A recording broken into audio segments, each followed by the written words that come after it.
With chronic disorders among American children reaching epidemic levels, parents are desperately seeking solutions to their children's declining health, often with little medical guidance from the experts. That's why I'm so glad we have our own expert here, our guest with us via Zoom. Dr. Michelle Perro is a pediatrician, CEO, and founder of GMOscience.org, and author of an incredible book called What's Making Our Children Sick. Aloha, doctor. Welcome back. Aloha, thank you for having me. Delighted. Well, last time we ran out of time, and I really wanted to ask you about glyphosate because I've been hearing this word a lot now. This herbicide has been around since the 70s. Why is it such a big deal now, doctor?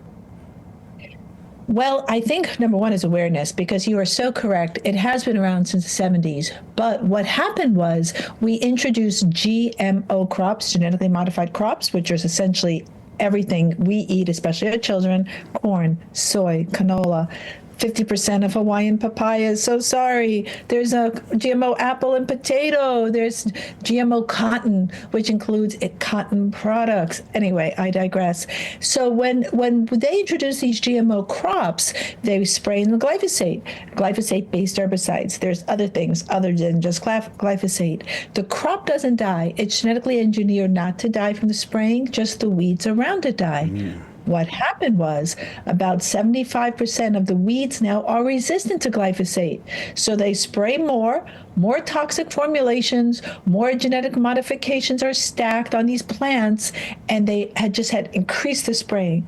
Also, they use glyphosate off-label as a drying agent. That's called a desiccant, to help the crops dry down, particularly in moist areas, Hawaii, Canada. Very high levels of glyphosate. And what crops? Wheat. What do kids eat? Legumes. Are you kidding? Garbanzo beans, hummus, and oats.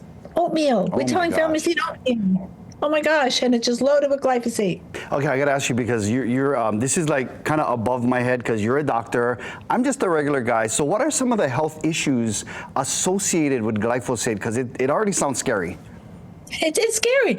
So, glyphosate has a lot of side effects. The main ones are, number one, it's an antibiotic. Monsanto Bayer patented it and has a patent from 2010 as an antibiotic. So it wipes out beneficial bugs like lactobacillus and bifidobacteria. A lot of people are familiar with those because those are the main bugs in yogurt. The fermented foods we tell folks to eat, those bugs are super healthy, and glyphosate takes them out. And it helps promote the growth of bad bugs like salmonella and certain Clostridia species. Not so good. It also is a metal chelator, which, what does that mean? It binds metals. So it was first introduced as a metal cleaner, a pipe cleaner. And then they saw, wow, look, the weeds around the pipe cleaner are dying. It's a weed killer. So it likes to bind calcium, magnesium, zinc, copper. We need all those metals to run our biologic functions. But what people don't know, it also binds nasty metals like aluminum. So it neutralizes the aluminum. The aluminum crosses past your leaky gut, travels in your bloodstream. Your immune system's going, oh, alarms, goes right up across your blood-brain barrier, right up in there.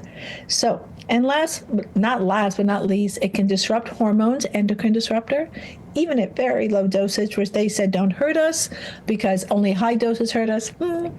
Not quite true, and it's a carcinogen. So those are the main ones. Cancer causing. Wow. It's cancer causing, and that was shown in 2015. This is a sobering, and Doc, I want to spend more time because obviously a lot of us have eaten, the oatmeal and the cereals and all of the stuff that has the glyphosate sprayed on it. And we're going to continue our conversation with pediatrician and author Dr. Michelle Perro on tomorrow's show. She's going to have some useful tips on how to flush our system of glyphosate, and you probably have the ingredients to that in your pantry. You're going to want to see this. It's coming up on tomorrow's show. Thank you so much, Davey D, for sharing that important information. My goodness. Hawaii state senators are considering a bill that would legalize casino gaming in Hawaii. Senator Kurt Favela will provide some insight on the